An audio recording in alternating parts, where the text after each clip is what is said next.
Usually when we talk about a medical diagnosis, there's this expectation of structural precision.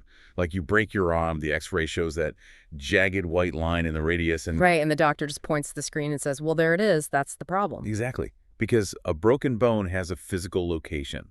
Right. You can cast it, you can measure it, and eventually you can actually see it heal. Yeah, it's highly visible. But step into the world of addiction, and that X-ray machine is utterly useless.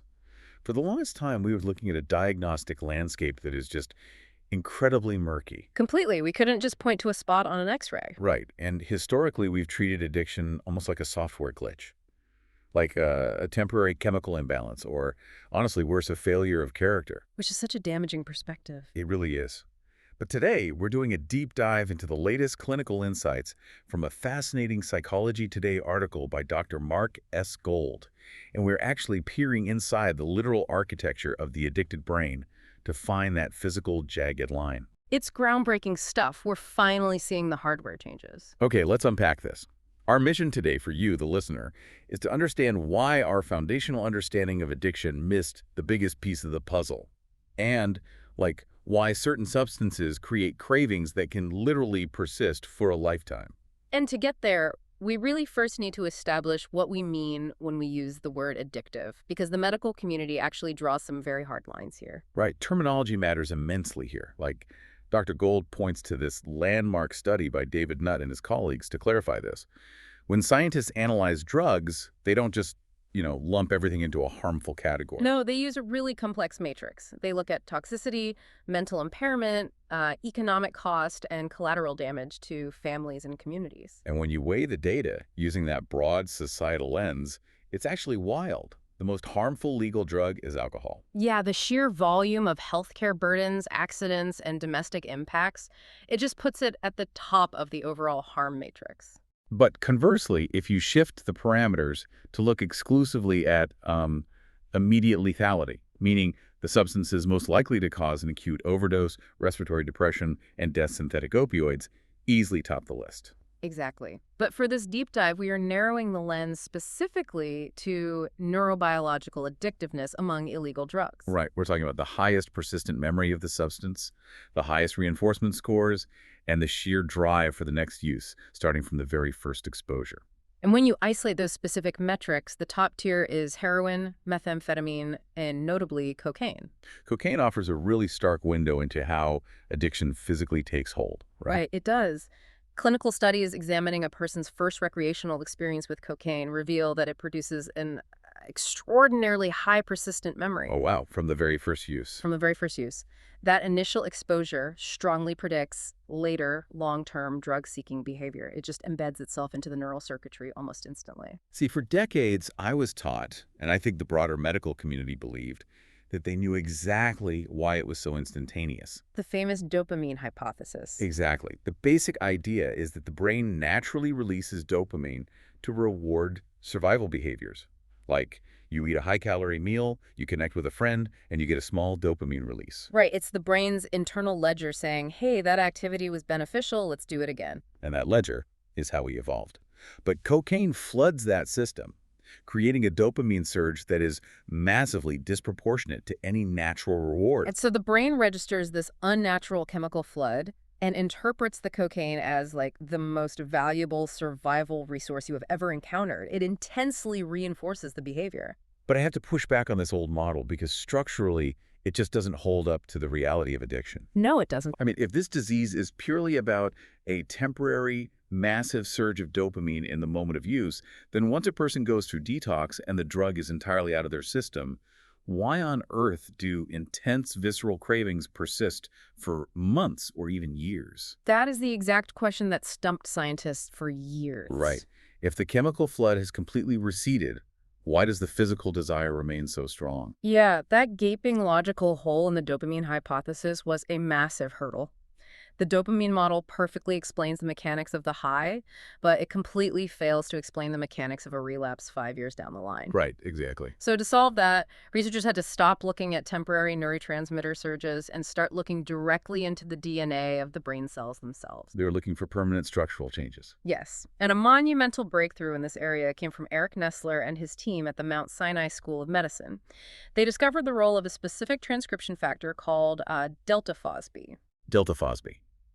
Okay, and because ΔFosB is a transcription factor, it's actively binding to the DNA inside the neuron, right? Mm-hmm. Like permanently flipping specific genes on and off to regulate the cell's behavior. Exactly. Now, normally, those gene regulators do their job and then degrade within a few hours. Oh, yeah. But ΔFosB is highly unusual. It is incredibly stable. It persists in the neurons for weeks, sometimes months after a single exposure. Wait, really? Months? Yes. And every single time cocaine enters the system, more ΔFosB is produced. It stacks up inside the brain's reward circuitry, specifically in areas known as the nucleus accumbens and the dorsal striatum. Wow. As it builds to critical levels, it fundamentally alters gene expression and hypersensitizes the neural pathways. What's fascinating here is that this specific protein buildup isn't even unique to cocaine. Wait, it's not? No, far from it. The accumulation of ΔFosB is a shared molecular signature for chronic exposure to almost all addictive drugs. That's crazy. Cocaine was merely the first substance where we observed the mechanism so clearly. It is a universal, general adaptation the brain makes to repeated reward stimulation. So if the old dopamine model was a flash of lightning, ΔFosB is like a totally different kind of storm. I like that analogy. How so? Well, the lightning is bright, it lights up the sky, but when it passes, your house is the same as it was before. But ΔFosB is like a rogue contractor. Oh, a rogue contractor. Yeah, the dopamine lightning strikes, and it lets this contractor into your brain's reward center. But instead of leaving when the storm passes, the contractor sets up camp. He starts knocking down drywall, rerouting the plumbing, and permanently rewiring the electrical grid of your house. That captures the permanence of it perfectly. Long after the initial party is over, your house has a completely different floor plan. Exactly. The drug physically remodels the threshold for how the brain experiences pleasure and desire. It alters the fundamental architecture. But see, discovering that rewiring in the reward center didn't solve the whole puzzle, right? Because it doesn't explain the highly specific triggers. Right, the environmental cues. Yeah. Like if the reward center is just demanding the drug, why does walking past a specific street corner or smelling a certain scent suddenly trigger a massive physical relapse years after someone gets sober? It's a great question. That contractor in the reward center doesn't account for those sensory associations, so the drug must be hijacking the brain's memory systems as well. It is, absolutely. The nucleus accumbens, that rewired reward center we just talked about, is in constant communication with the ventral hippocampus. And the hippocampus processes contextual memory. Exactly. In 2026, researchers highlighted by Dr. Gold made a profound breakthrough. They found that chronic cocaine use doesn't just induce that stubborn contractor protein, ΔFosB, in the reward centers. Don't tell me it's in the memory center, too. It is. It actually induces severe ΔFosB accumulation inside the memory-related neurons in the hippocampus, too. So the rogue contractor is actively remodeling the memory bank. Yes, and they identified exactly how it alters those memories. The buildup of ΔFosB forces the expression of a gene called calreticulin. Calreticulin, and that's a protein that regulates calcium storage within the cell, right? You got it. Because calcium isn't just for bones. In the brain, calcium ions are the primary signaling mechanisms that dictate how neurons fire and how memories are consolidated. Precisely. So by flooding the memory neurons with calreticulin, chronic cocaine use is essentially hacking the brain's save button. That's terrifying. It is physically carving the memory of the drug into the cellular structure. It boosts the brain's memory of the high so deeply that it becomes nearly impossible to erase. Wow. In fact, when researchers experimentally deleted this calreticulin protein in models, the relapse behavior triggered by environmental cues just vanished. The memory lost its physical calcium-based anchor. The human implications of this are devastating, though. I mean, it means the brain is engaging in what we call anti-survival learning. It's a tragic irony, really. Our brains evolved over millions of years to remember things that keep us alive. A safe watering hole, a reliable food source. Right, and when we find those things, the brain locks in the environmental cues so we can find them again. But cocaine's massive, unnatural chemical signal completely hacks this ancient system. It tricks the brain into intensely overlearning the value of the drug. And simultaneously underlearning the value of everything else. Family, career, physical health, they all just get downgraded by the brain's own survival algorithm. Yes, the calreticulin is essentially screaming, this drug is the single most important resource for our continued existence. So the environmental cues, the friends you used with, the music that was playing, the specific alleyway, become permanently linked to that survival drive. Exactly.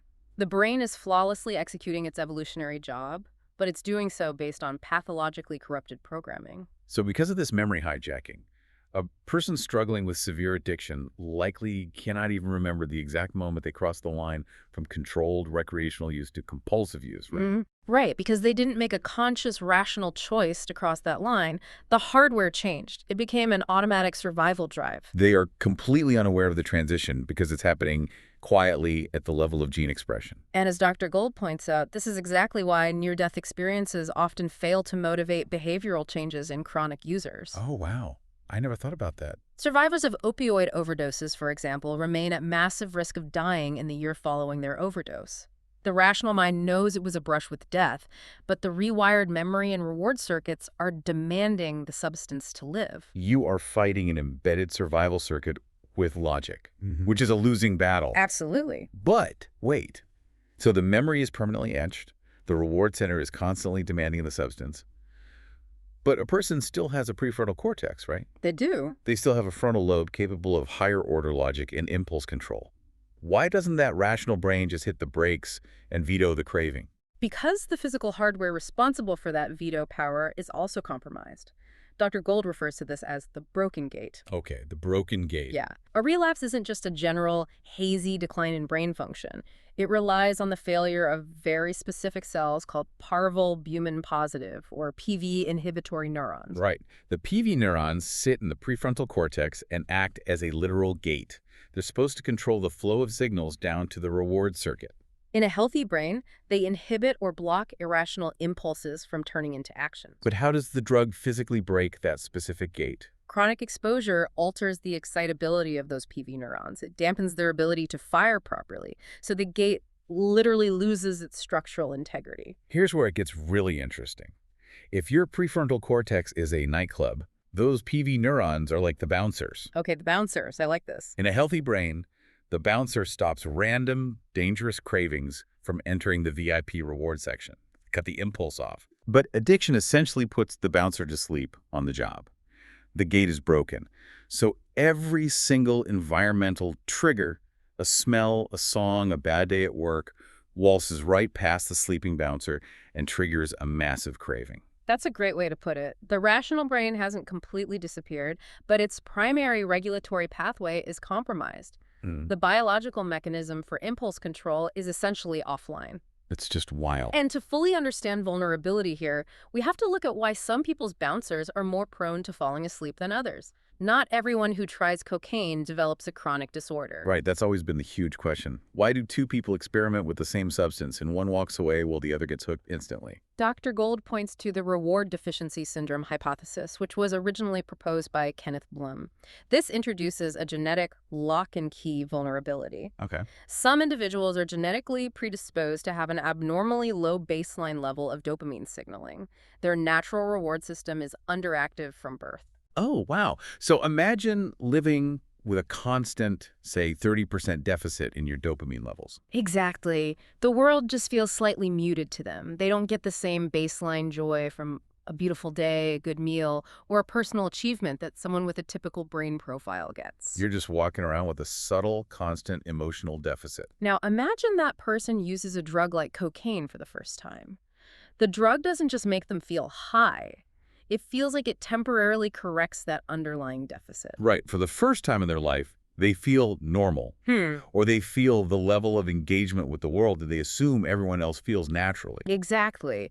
It makes the experience unusually powerfully compelling for them, far more reinforcing than it would be for someone starting with a normal dopamine baseline. It's like putting on glasses for the first time and realizing trees have individual leaves. Yes. This genetic predisposition increases the likelihood of repeated use, which accelerates the accumulation of ΔFosB, which locks in the calreticulin memories.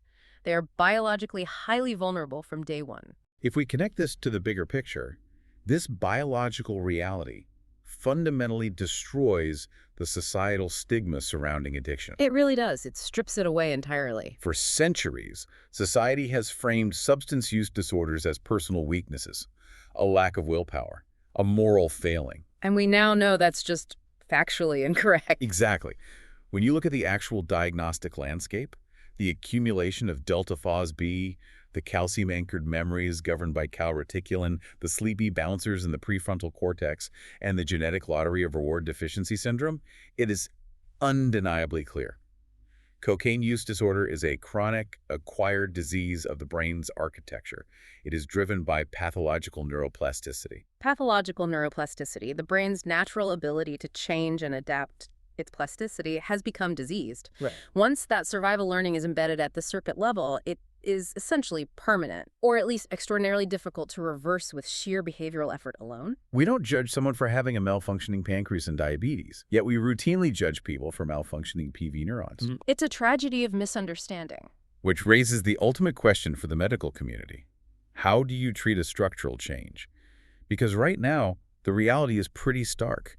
There are currently no FDA-approved treatment medications specifically designed for cocaine or methamphetamine addictions.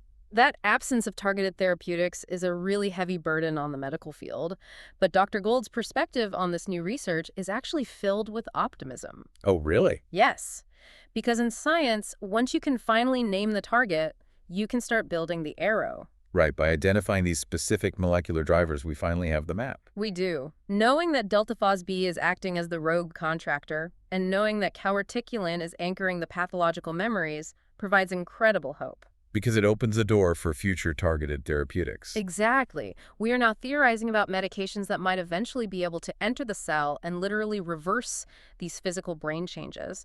Medications that could dissolve those calcium anchors, clear out the contractor, and reset the floor plan of the nucleus accumbens. Wow. So that eventually, people suffering from severe substance use disorders could simply walk away, rather than fighting a lifelong, agonizing battle against their own rewired neurobiology. It shifts the goalpost from merely managing triggers with sheer willpower to actually healing the pathological neuroplasticity at its root. It is a profound shift, from managing a behavioral choice to curing an acquired brain disease. Truly. Well, we've covered a lot of ground today for you, moving far beyond the simplistic, outdated idea of a quick dopamine rush. Yeah, we're way past that now. You now understand the literal jagged lines on the addiction X-ray. You know about persistent, stubborn transcription factors like ΔFosB that remodel the brain's reward center for months. And you understand the mutated calcium-heavy memory circuits governed by calreticulin that trick the brain into confusing a chemical with survival itself. And you know about the sleepy bouncers, the PV neurons, in the prefrontal cortex that leave the gate wide open for relapse. It is a complex cascade of structural changes, but understanding it is the very first step toward real empathy and real clinical solutions. Absolutely.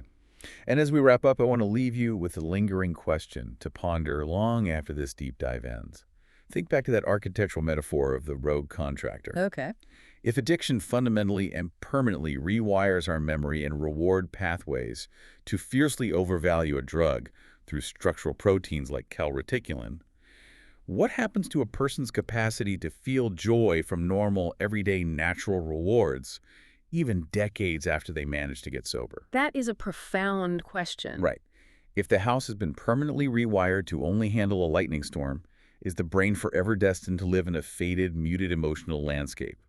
Or can this same neuroplasticity, the brain's incredible ability to adapt and change, eventually be trained to overvalue a beautiful sunset once again? That remains the ultimate frontier of recovery. Thanks for exploring the architecture of the mind with us today. Keep questioning, keep learning, and we'll catch you next time.